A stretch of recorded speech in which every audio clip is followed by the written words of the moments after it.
Tawakal, kadang-kadang Anda tawakal dalam soal rezeki. Yang Anda butuhkan adalah Ar-Razzaq. Ar-Razzaq itu ada pada Al-Hayyu yang Maha Hidup. Kalau dia tidak hidup, tidak mungkin dia memberi rezeki. Kadang-kadang Anda bertawakal soal penyakit biar sembuh. Maka Anda butuh yang Maha menyembuhkan. Dan yang Maha menyembuhkan itu pastilah Al-Hayyu Maha Hidup. Kadang-kadang Anda bertawakal terhadap kekuatannya karena Anda di posisi lemah. Yang Maha kuat itu pastilah Al-Hayyu. Kalau dia tidak Al-Hayyu, tidak mungkin dia Maha kuat.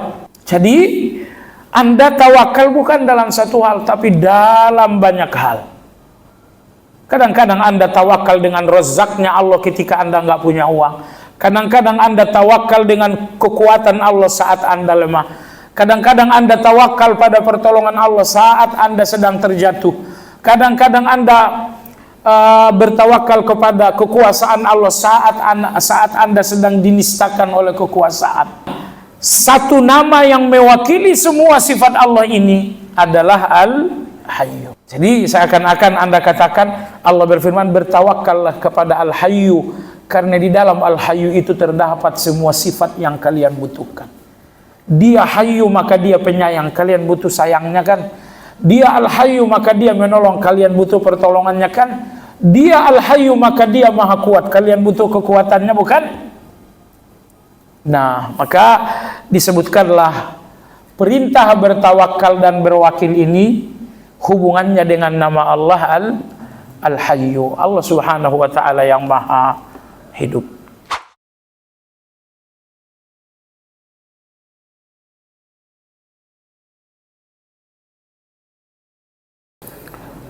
Alhamdulillah, nahmaduhu wa nasta'inuhu wa nastaghfiruh wa na'udzu billahi min shururi anfusina wa min sayyiati a'malina. Man yahdihillahu fala mudilla lahu wa man yudlil fala hadiya lahu. وأشهد أن لا إله إلا الله وحده لا شريك له وأشهد أن محمدا عبده ورسوله لا نبي بعده. اللهم صل وسلم على محمد وعلى آله وأصحابه ومن اهتدى بهديه إلى يوم الدين. يا أيها الذين آمنوا اتقوا الله حق تقاته ولا تموتن إلا وأنتم مسلمون. Jamaah sekalian rahimakumullah, melanjutkan kajian Aqidah Wasithiyah. Malam ini memasuki pada poin yang ke-21. Sedikit mengulang poin yang ke-20, yaitu firman Allah pada ayat ketiga dalam surat Al-Hadid, huwal awwalu huwal akhiru wal zahiru wal batinu wa huwa bikulli syai'in alim. Kalau Anda lebih mendalam lagi mengkaji al-awwalu wal akhiru, Anda akan melihat betapa dahsyatnya kekuasaan Allah. Karena tidak pernah ada satu awal tanpa Allah mengizinkannya, dan tidak pernah ada satu akhir tanpa Allah Subhanahu wa ta'ala menetapkannya. Jadi semua awal dari Allah, karena dialah al-awwal. Semua akhir oleh Allah, karena dialah al-akhir. Awal dan akhir dalam ayat ini berhubungan dengan kauni dan syar'i. Berhubungan dengan yang sifatnya takdir ataupun berhubungan dengan yang sifatnya syar'i. Baik, Al-awwal wal akhir hubungannya dengan takdir, contohnya lahir Anda dan mati Anda. Ini adalah al-awwal wal akhir. Lahirnya Anda adalah sebuah awal dan itu oleh al-awwal. Matinya Anda adalah sebuah akhir dan itu oleh al-akhir. Siapa yang berkuasa? Anda datang dari awal kelahiran, al-awwal. Kuasa Allah pula yang nanti menjadi akhir Anda karena dia adalah al-akhir. Dulu Anda tidak punya istri, lalu punya istri, dan entah sampai kapan Anda punya istri. Istri ini telah datang untuk Anda dari awal, namun waktu akan berjalan untuk sampai pada akhir. Awal dan akhir. Dulu Anda nggak punya anak, lalu punya anak, itu namanya awal. Tapi sampai kapan Anda punya anak, waktu akan berjalan menuju sebuah akhir. Betapapun Anda inginkan satu awal, Anda tidak mendapatkannya hanya dengan keinginan atau kekuatan. Tanpa al-awwal memberikan awal itu tidak pernah ada. Betapapun Anda menginginkan sebuah akhir dengan ikhtiar Anda, dengan keinginan besar Anda, namun akhir itu nggak akan datang tanpa al-akhir yang membuatnya datang. Karena dialah al-akhir. Semua awal yang Anda inginkan hanya oleh al-awwal. Dan semua akhir yang Anda inginkan hanya oleh al-akhir.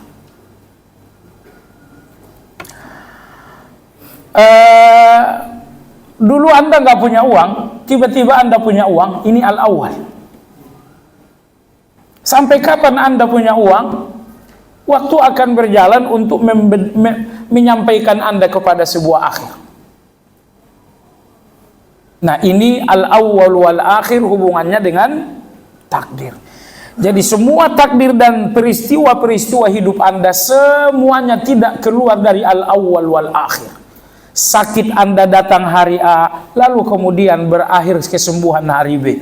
Itu semuanya hubungannya dengan al-awwal dan al-akhir. Jadi semua peristiwa tidak lepas dari al-awwal wal akhir. Bapak Presiden menjadi presiden, itu al-awwal. Hubungannya dengan al-awwal. Tapi apakah ini akan berakhir? Kita lihat. Allah Subhanahu wa taala al-akhir. Baik, jadi itu hubungan al-awwal wal akhir dengan takdir. Kemudian al-awwal wal akhir juga berhubungan dengan hal-hal yang sifatnya syar'i. Dulu kita sama dengan orang banyak, lalai, penuh ambisi terhadap dunia, tiba-tiba datanglah satu hidayah yang mengarahkan perjalanan hijrah. Anda ingat kapan hidayah itu datang? Itu adalah al-awwal. Dan sampai kapan nih hidayah ini Anda miliki? Yang menentukannya adalah al-akhir. Anda melakukan satu ibadah berawal dari Allah karena Dia yang memberikan Anda niat dan keinginan. Tetapi berakhir oleh Allah karena Allah yang memutuskan diterima atau ditolak. Hari ini misalnya Anda puasa, tadi misalnya Anda melakukan salat maghrib, dari mana awalnya? Dari Allah, karena dialah al-awwal. Allah memberikan Anda keinginan untuk salat, nah itulah awal. Tapi salat awal Anda ini berakhir pada Allah, karena yang memutuskan diterima atau ditolak adalah Allah. Jadi hijrah Anda dulu berawal oleh al-awwal, ibadah-ibadah Anda berawal oleh al-awwal. Jadi kesimpulan, semua yang sifatnya kauni alias takdir, semuanya tidak lepas dari al-awwal wal akhir. Begitupun yang sifatnya syar'i, semuanya pun tidak lepas dari al-awwal wal akhir. Saya bertaubat, siapa yang menggerakkan hati saya bertaubat? Allah. Ketika Allah gerakkan hati saya bertaubat, itu adalah al-awwal. Tapi apakah Allah kemudian menerima taubat saya? Kalau ternyata diterima oleh Allah, berarti itu adalah al-akhir. Berarti itu adalah al-akhir. Jadi semua keinginan Anda, duniawi dan ukhrawi, semuanya tidak lepas dari al-awwal wal akhir. Makanya kalau Anda kaji lebih dalam al-awwal wal akhir, Anda akan menemukan kekuasaan yang luar biasa. Banyak yang menginginkan sebuah awal dan sebuah akhir, tapi awal dan akhir itu tidak muncul kecuali oleh al-awwal dan al-akhir. Yang sakit ingin sakitnya berakhir, tapi tidak berakhir kecuali oleh al-akhir. Dokter habis-habisan berusaha agar sakit ini berakhir, tapi kalau al-akhir itu tidak membuatnya berakhir, tidak akan berakhir. Hutang piutang saya bertahun-tahun, saya ingin berakhir. Coba lihat kekuatan Anda nggak bisa membuatnya berakhir. Coba lihat keinginan Anda nggak membuatnya berakhir. Karena akhir tidak datang karena Anda kuat, karena Anda ingat. Karena akhir itu hanya datang oleh al-akhir. Kalau al-akhir tidak memberikan akhir-akhir itu nggak pernah ada. Menderita, Anda ingin penderitaan berakhir, percayalah penderitaan nggak akan berakhir dengan kekuatan Anda, nggak akan berakhir dengan keinginan dan air mata Anda. Penderitaan Anda hanya berakhir oleh arah akhir. Jadi keinginan Anda, kajilah baik-baik. Sekian persen keinginan Anda adalah awal, sekian persen keinginan Anda adalah akhir. Orang yang sakit, orang yang sehat, orang yang sakit, dia ingin sehat berawal dan sakit berakhir. Sebab kalau sakit berakhir dan sehat tidak berawal, mati namanya. Sakit nih, sakitnya memang berakhir, tapi sehatnya nggak berawal, jadinya apa? Mati.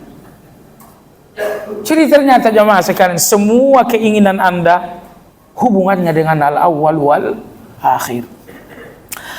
Baiklah, kita masuki poin yang ke-21. Ini masih ayat-ayat yang menegaskan nama-nama dan sifat Allah Azza wa Jalla. Allah Subhanahu wa ta'ala berfirman, wa tawakkal, dan berwakillah, alal hayyi, kepada yang maha hidup, alladzi la yamut, yang tidak akan mati. Jadi ayat ini memerintahkan kita agar berwakillah kepada yang maha hidup dan tidak akan mati. Dia adalah Allah. Tawakal dari kata wakil. Wakil ini muncul karena kelemahan. Kelemahan saya dalam masalah ini, akhirnya saya berwakil dengan fulan. Jadi tidak ada wakil kecuali pada hal-hal yang menjadi kelemahan. Pada hal-hal yang berada dalam kemampuan saya nggak akan berwakil. Tapi dalam hal-hal yang di luar kemampuan saya, maka saya berwakil. Allah berfirman, Rabbul masyriq wal maghrib la ilaha illa huwa fattakhidhu wakila. Dialah Rabbnya timur dan barat. Maksudnya apa? Dari timur sampai barat Tuhannya adalah Allah. La ilaha illahu, tidak ada yang diibadahi dalam kebenaran kecuali hanya Dia. Fattakhidhu wakila, maka angkat dan jadikanlah ia sebagai wakilmu. Wakilmu dalam segala-galanya. Bukan wakil dalam satu dua masalah, tetapi wakil dalam segala-galanya. Jadi watawakal, berwakillah dengan Allah. Tapi dalam ayat ini surat Al-Furqan, wa tawakkal 'alal hayy, berwakillah terhadap yang maha hidup. Kalau hitung-hitungan logika, mestinya perintah tawakal ini dihubungkan dengan nama Allah Al-Malik. Berwakillah kalian dengan yang maha berkuasa. Oh, itu pas banget itu. Tetapi di sini disebutkan bertawakal, berwakillah kalian kepada yang maha hidup, bukan dengan yang maha berkuasa. Kenapa dinamakan maha hidup? Kenapa yang disebutkan maha hidup? Alasannya ada dua. Alasan pertama, karena ayat ini untuk mematahkan penuhanan orang jahiliyah. Bukankah orang-orang jahiliyah itu menuhankan berhala-berhala yang notabene mati.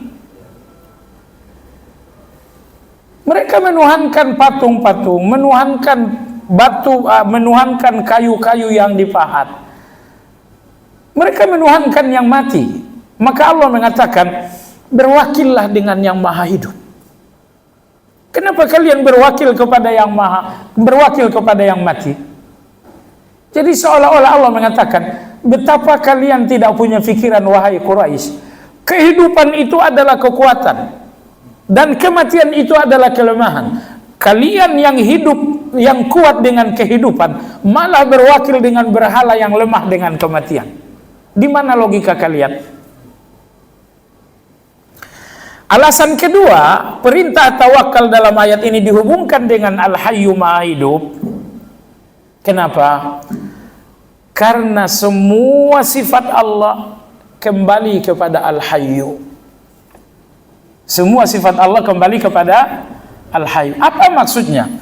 Allah Maha Malik, Maha berkuasa. Bukankah dia berkuasa karena dia hidup?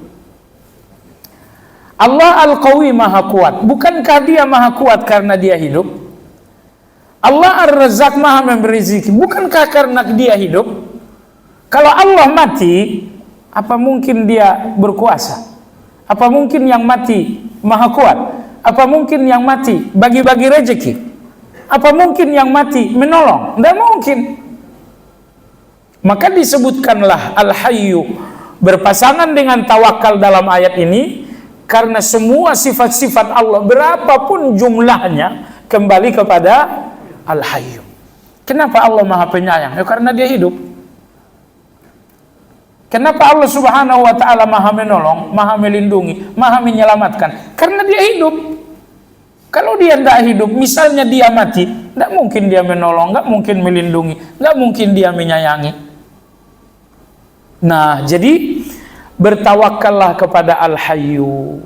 Kenapa disebut Al-Hayyu? Karena semua sifat Allah kembali kepada Al-Hayyu. Coba amati lagi lebih dalam.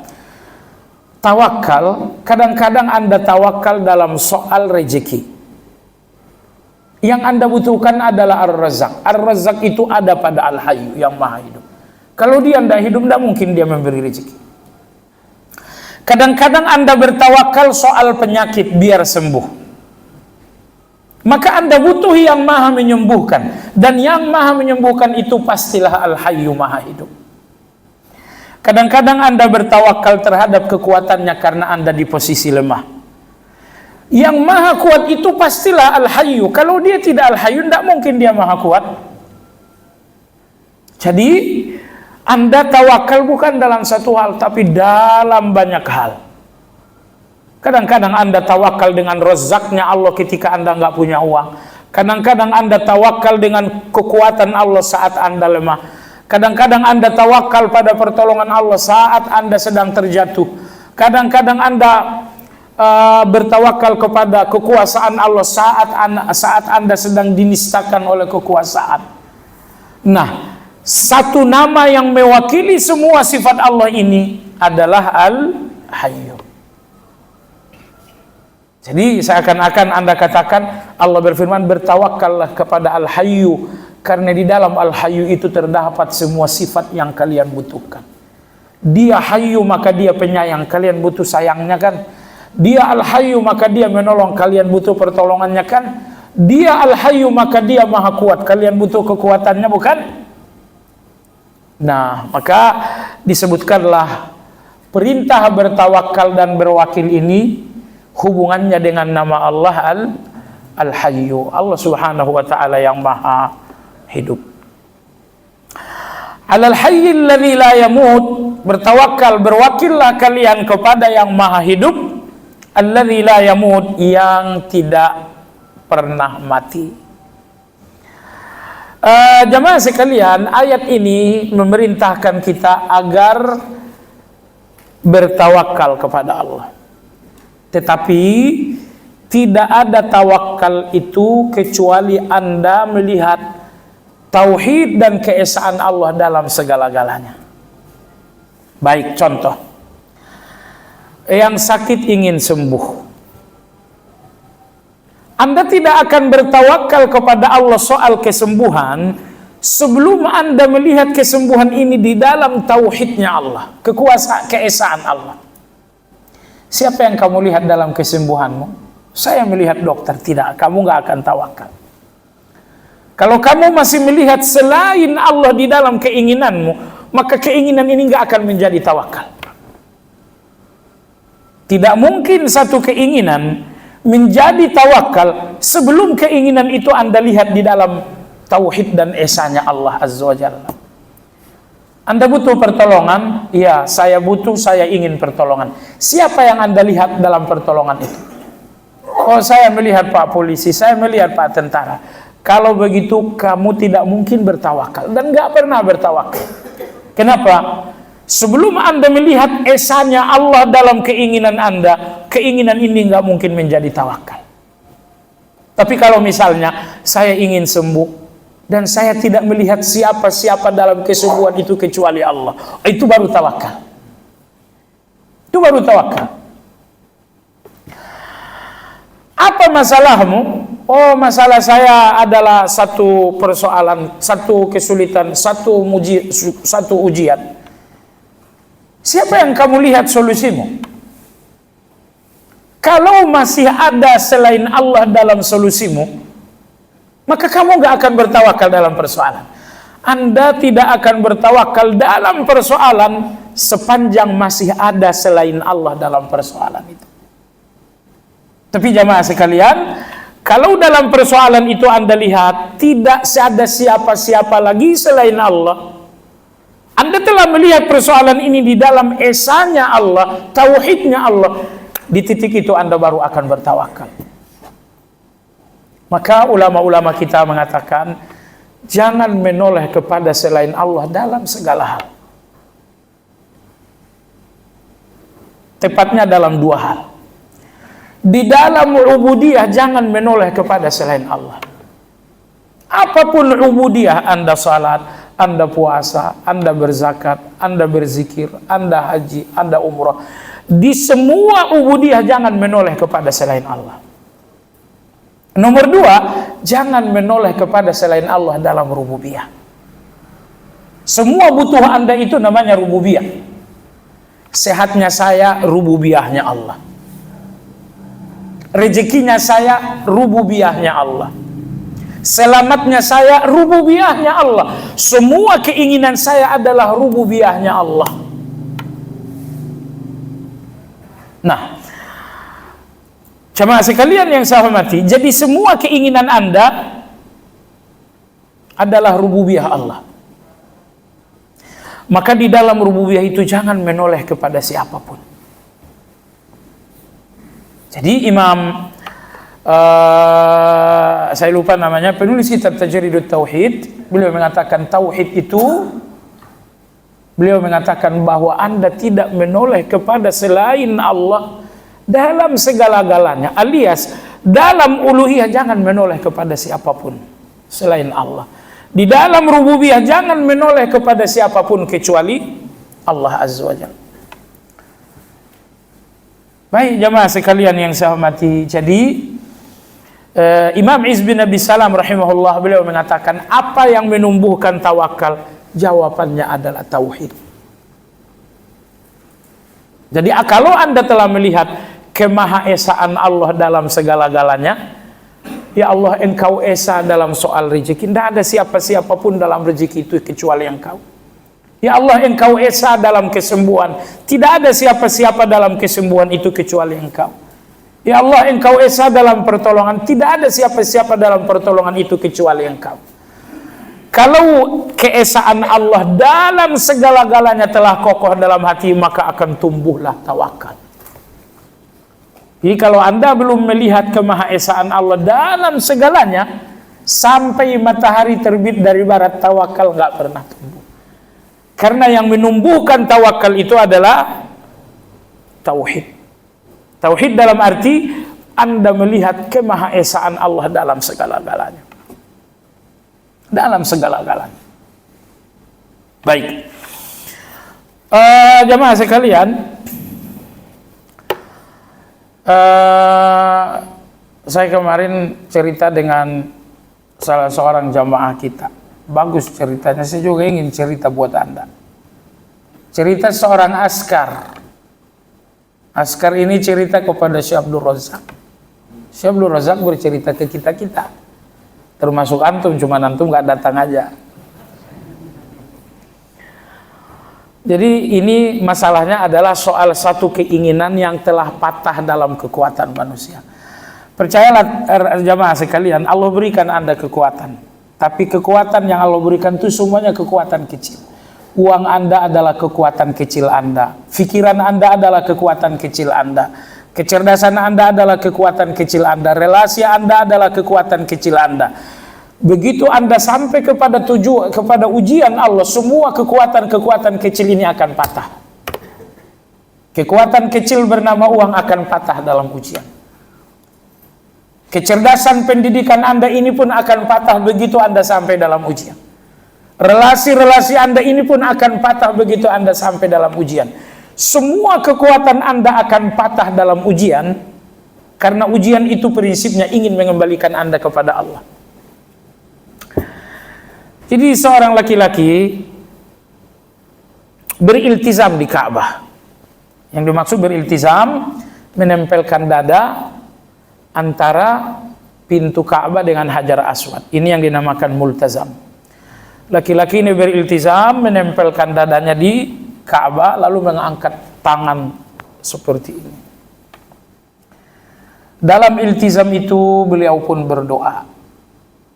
Air mata mulai dia teteskan, terseduh-seduhlah ia menangis, seraklah ia berbicara dalam berdoa. Doa diulang 10 berpuluh-puluh kali, akhirnya si askar dengar dan hafal. Laki-laki ini mengatakan, ya Allah, semua orang punya anak, akulah satu-satu yang tak punya anak. Ya Allah, berikanlah aku anak. Inilah doa diulang berpuluh-puluh kali. Si askar lihat aja, ya sudah. 18 tahun kemudian, askar masih bertugas di lokasi yang sama. Tiba-tiba terdengar suara yang tidak asing. Ini kok, begitu lihat ternyata wajah yang tidak asing lagi. Kok bisa? Jamaah sekalian, dulu waktu kita belajar sejarah, di antara sebab Nabi itu dari Arab dua.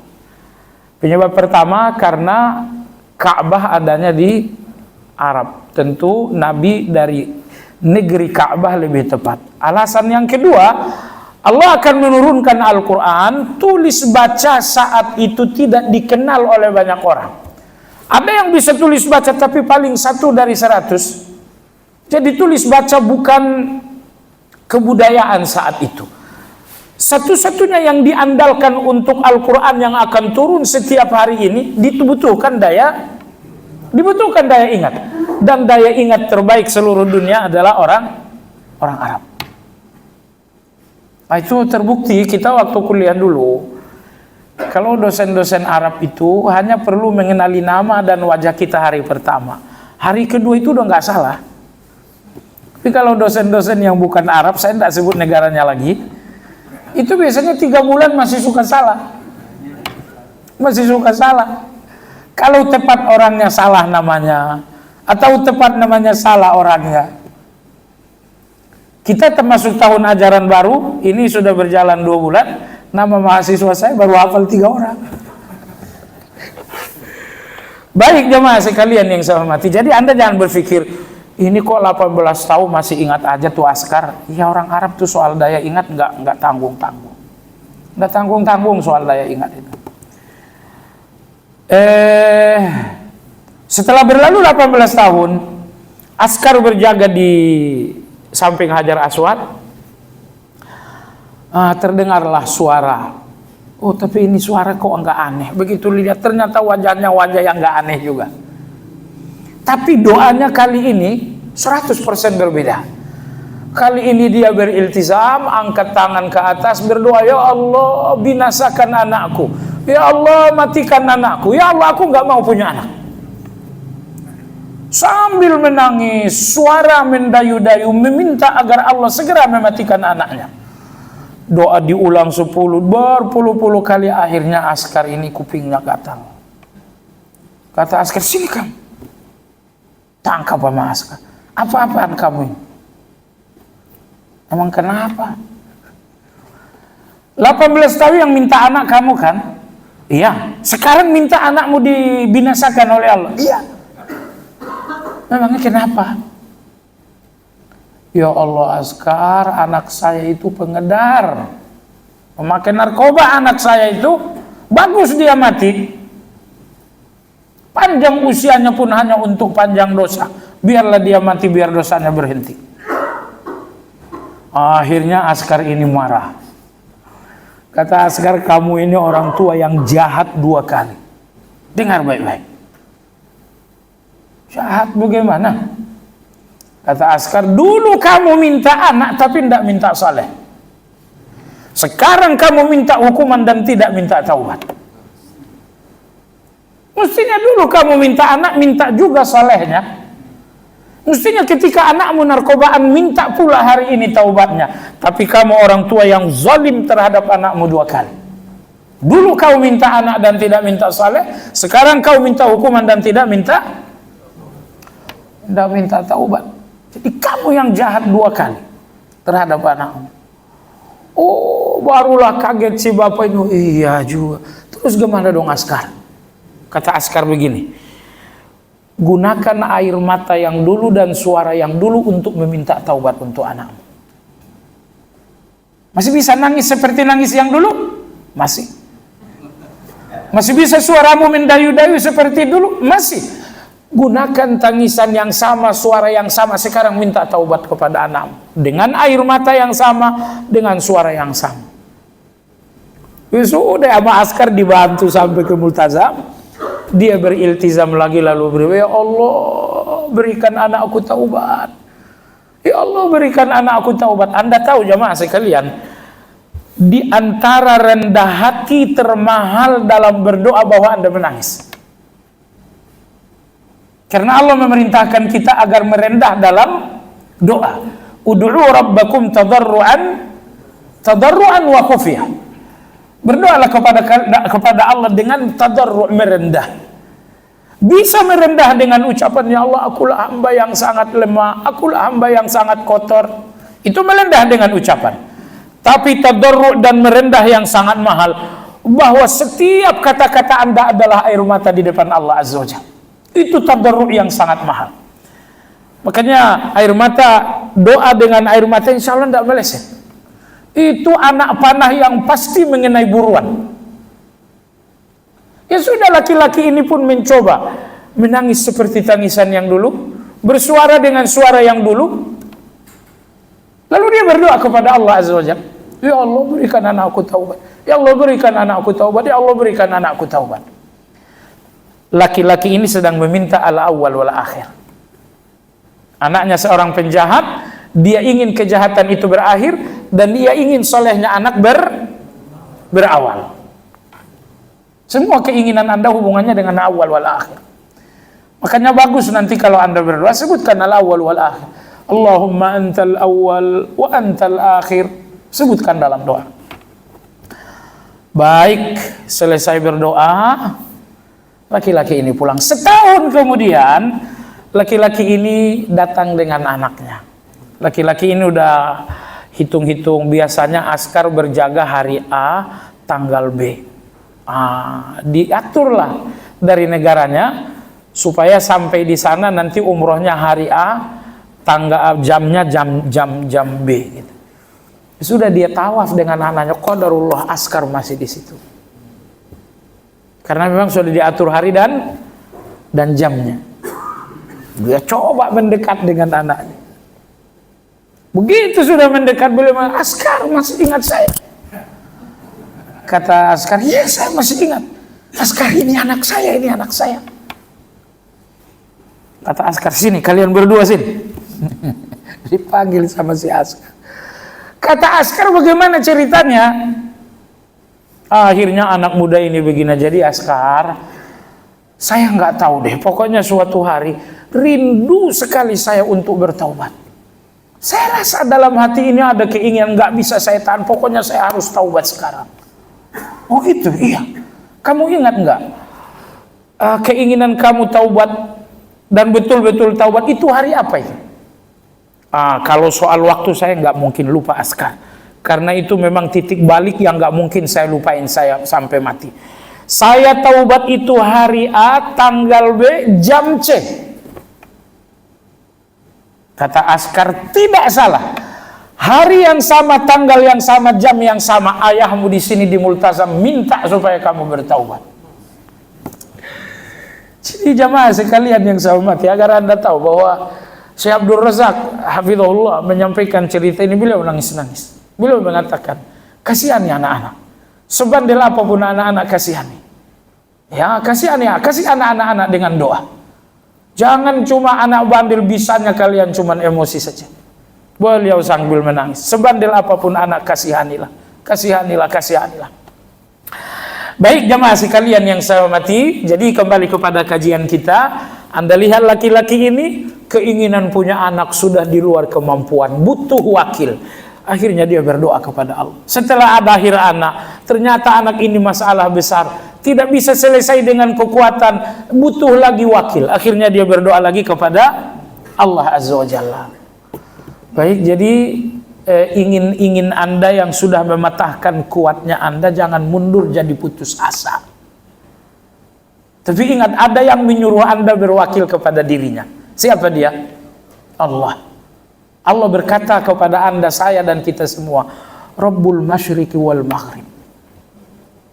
Dialah Tuhan dari timur sampai ke barat. La ilaha illahu. Tak ada sesembahan dalam kebenaran kecuali Dia. Fattakhidhu wakila. Jadikan Ia wakil kalian dalam segala keinginan. Iya, kita azan sebentar.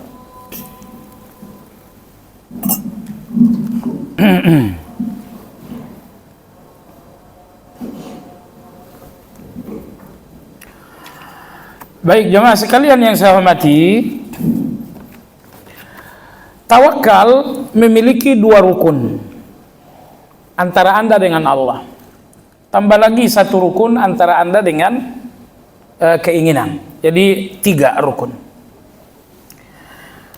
Rukun yang pertama adalah as-siqah, bahwa Anda percaya kepada Allah Subhanahu wa taala. Percaya kepada Allah Subhanahu wa taala. Anda percaya, maksudnya maunya Anda itu ada di tangan Allah, Anda percaya.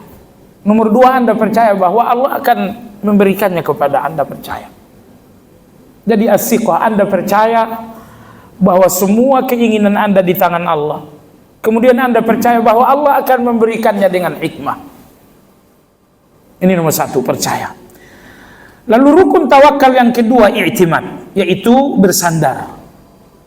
Anda memang bersandar kepada Allah Azza wa Jalla. Manusia dalam hal ini ada beberapa kategori. Pertama, ada yang tidak percaya. Tentu nggak mungkin bersandar.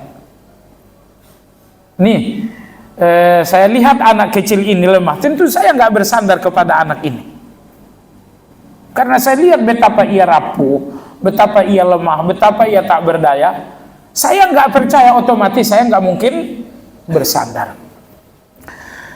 Tetapi nomor 2, ada orang yang percaya tapi bersandar kepada selain Allah. Saya percaya semua maunya saya ada di tangan Allah. Saya pun percaya bahwa Allah akan memberikannya kepada saya. Saya mau tanya Anda jemaah sekalian, Anda yakin nggak semua keinginan Anda di tangan Allah? Anda yakin? Oke. Pertanyaan yang kedua, Anda yakin nggak bahwa Allah akan ngasih keinginan Anda? Atau Allah nggak akan ngasih? Setengah hati Anda jawabnya, Anda minum dulu deh.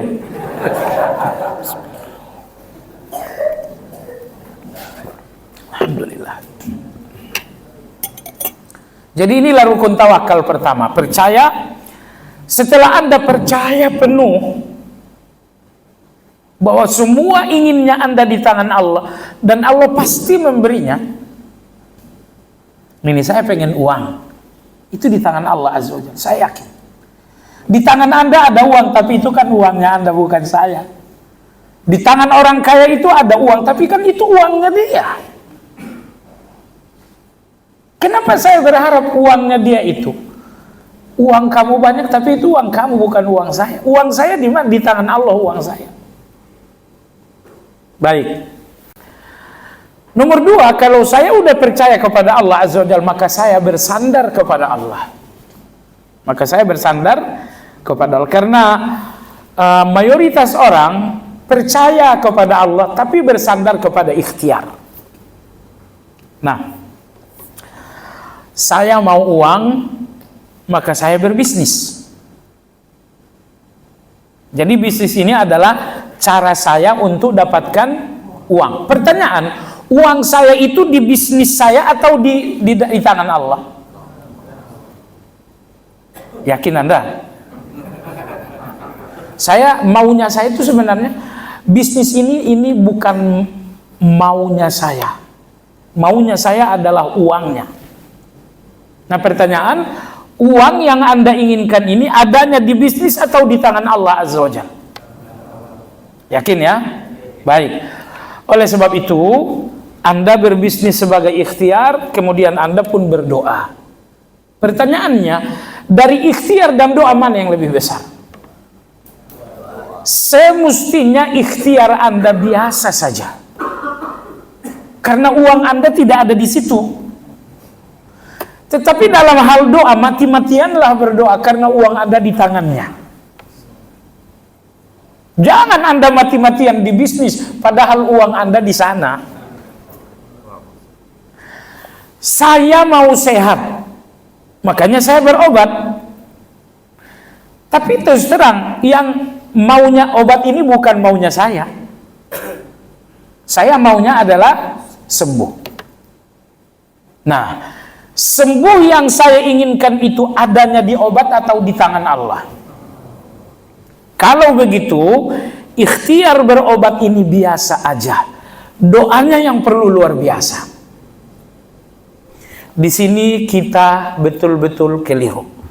Ikhtiarnya mati-matian, doanya setengah hati. Padahal rezeki Anda di tangannya, bukan dalam ikhtiarnya. Yang tersesat dalam hal ini dua golongan. Golongan Jabariyah, mereka nggak mau berusaha. Udah di tangan Allah, nggak perlu usaha. Sesat. Kesesatan Jabariyah namanya. Nomor dua, saya khawatir kita di sini kesesatan Qadariyah. Apa itu? Mati-matian dalam ikhtiar, seolah-olah keinginan saya itu adanya di ikhtiar ini. Cuma sekalian tidak. Keinginan Anda bukan di ikhtiar Anda, tapi di tangan Allah. Makanya ikhtiarnya biasa aja, doanya ini yang perlu luar biasa. Jadi kawan-kawan, kadang-kadang saya dalam keadaan susah, saya dalam keadaan diuji oleh Allah Azza wa Jalla.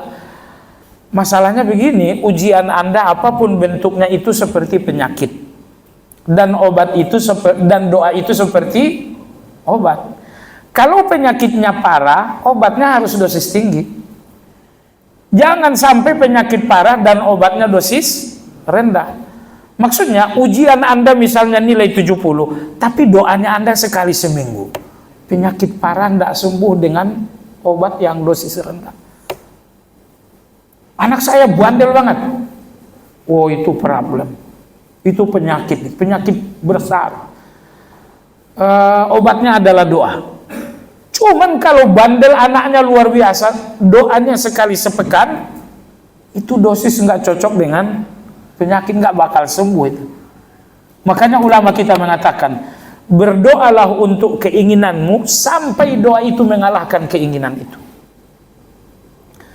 Kalau ini tidak, jamaah sekalian, ujian ini yang mengalahkan doa saya. Datang ujian, saya berdoa 3 hari saya berdoa, ujian gak hilang, ya udah. Kok doa saya kalah dengan ujian? Buktinya 3 hari saya berdoa, ujian gak selesai, saya berhenti berdoa. Saat saya berhenti berdoa artinya apa? Doa saya udah kalah dengan ujian. Makanya ujian saya nggak hilang-hilang. Oleh sebab itu jemaah sekalian, seandainya doa Anda lebih besar daripada ujian Anda, ujian ini selesai, percaya itu. Seandainya doa Anda lebih besar daripada ujian Anda pasti hilang. Semua ujian-ujian yang hilang padahal Anda merasa berdoa, karena doa Anda lebih lemah daripada ujian. Seandainya ujian ini Anda guyur setiap saat dengan doa, sudah waktunya berdoa, ya sudah. Ya Hayyu ya Qayyum birahmatika astaghis. Ya Hayyu ya Qayyum birahmatika astaghis. Ya Hayyu ya. Jadi bahasa kampungnya, guyur tuh masalah Anda dengan doa sebanyak-banyaknya sampai hilang. Allah tuh nggak pernah dusta. Allah bilang ke Anda, ke saya, kata Allah, semua inginnya kamu ada di saya. Berdoalah. Nah, cuman di dalam doa ada dua hak. Dan dua hak ini harus sesuai aturan. Jangan sampai ada hak yang di bawah Anda taruh di atas, hak yang di atas Anda taruh di bawah. Kalau itu sampai terjadi, insya Allah doa Anda batal. Apa itu? Doa, nilai ibadah dalam doa itu hak siapa? Doa itu ibadah enggak? Oke. Bahwa doa ini adalah satu ibadah, itu hak Allah itu. Nilai ibadahnya untuk Allah. Tapi bahwa di dalam doa ada keinginan Anda, itu hak Anda. Betul? Nah, hak Allah, hak Anda, inilah dua hak di dalam doa. Doa dalam bentuk ibadahnya adalah hak Allah, tapi bahwa di dalam doa ada keinginan Anda adalah hak Anda. Dua hak ini jangan salah pasang. Kalau sampai hak Anda nomor satu, hak Allah nomor dua, sudah. Doa Anda insya Allah batal. Tidak sampai di depan Allah. Karena rukun dari doa diterima Allah adalah tauhid.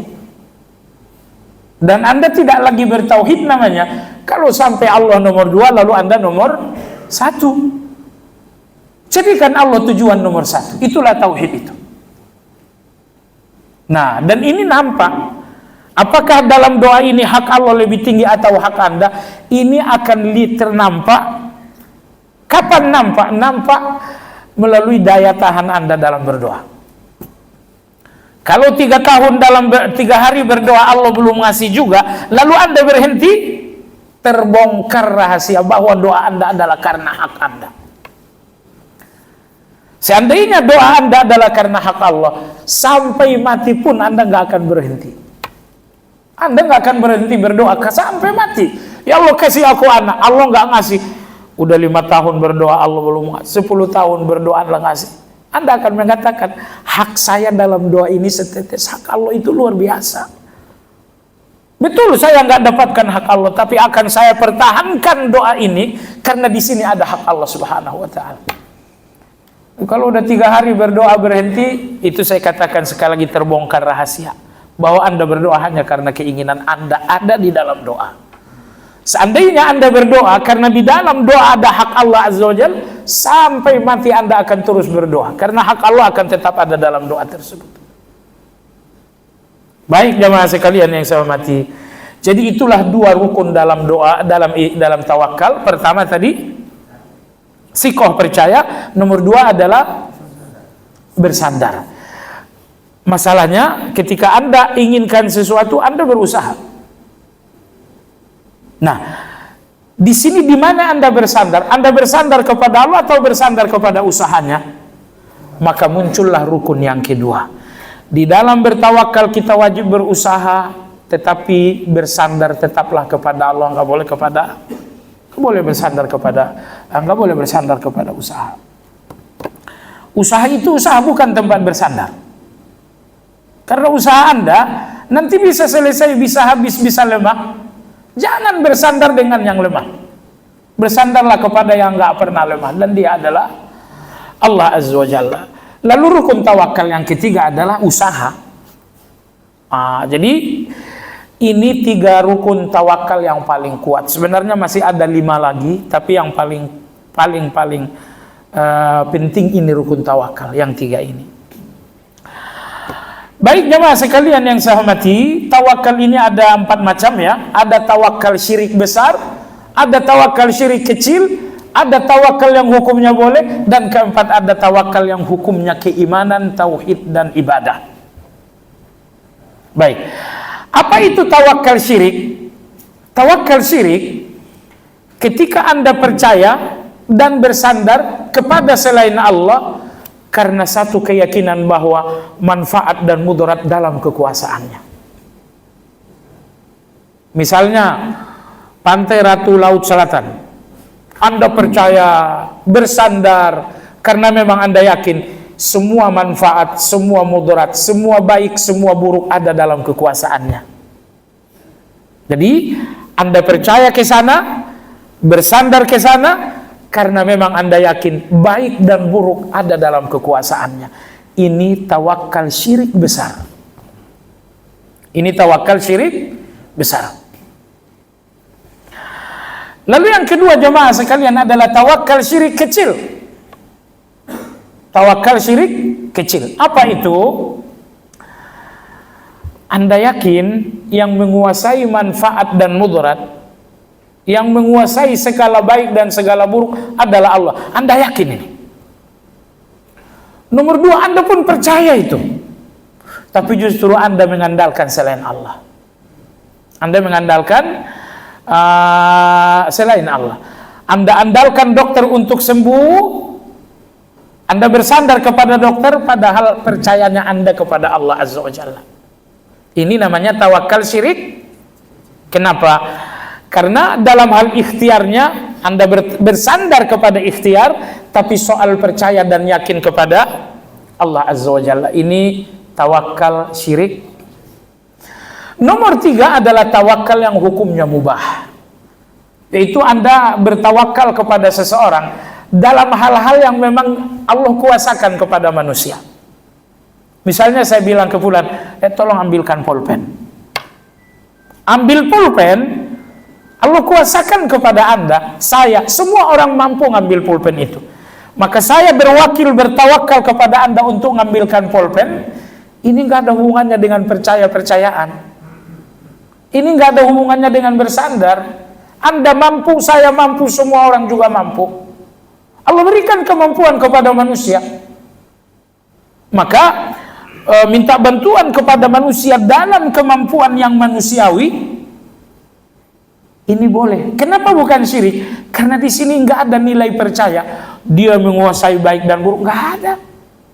Ini murni soal kemampuan manusia yang memang diberikan oleh Allah. Ini dinamakan tawakal yang dibolehkan. Cuma Syekhul Islam Ibn Taimiyah rahimahullah mengatakan walaupun ini tawakal yang dibolehkan, namun ini debu di dalam tauhid. Walaupun ini tawakal dibolehkan, namun ini debu di dalam tauhid. Tauhid Anda berdebu dengan tawakal seperti ini. Makanya ada 6 orang sahabat dibaiat oleh Nabi secara khusus. Ada Abu Bakar dan lain-lain. Cuma 6 orang saja. Baiat khusus. Apa baiat mereka? Kalian berbaiatlah kepada aku, kata Nabi, bahwa kalian gak minta apapun kepada manusia. Sehingga ketika Abu Bakar suatu hari naik kuda, pecut kudanya jatuh, pembantunya ada, Abu Bakar turun ngambil pecut kuda. Pembantunya mengatakan, wahai khalifah, saya ini pelayanmu, kenapa saya nggak disuruh? Abu Bakar radhiyallahu anhu mengatakan, aku telah berbaiat kepada Nabi tidak meminta apapun kepada manusia. Nah, atas dasar inilah Imam Ibn Taimiyah rahimahullah mengatakan bahwa minta tolong kepada manusia dalam hal-hal yang berada dalam kemampuan manusia, walaupun ini hukumnya dibenarkan, namun masih termasuk debu-debu dalam tauhid. Makanya Nabi membaiat 6 orang ini agar tidak baik. Lalu tawakal terakhir yang keempat ini adalah tawakal ibadah. Itu yang kita bicarakan dari tadi, bahwa Anda percaya penuh kepada Allah, yakin penuh kepada Allah, lalu Anda bersandar kepada Allah. Itu namanya tawakal ibadah. Baiklah jemaah sekalian, mudah-mudahan kajian ini bermanfaat. Kita sudahi dengan zikir kafaratul majlis. Subhanakallahumma wa bihamdika Asyhadu an la ilaha illa anta astaghfiruka wa atubu ilaik. Walhamdulillahi rabbil alamin. Assalamualaikum warahmatullahi wabarakatuh.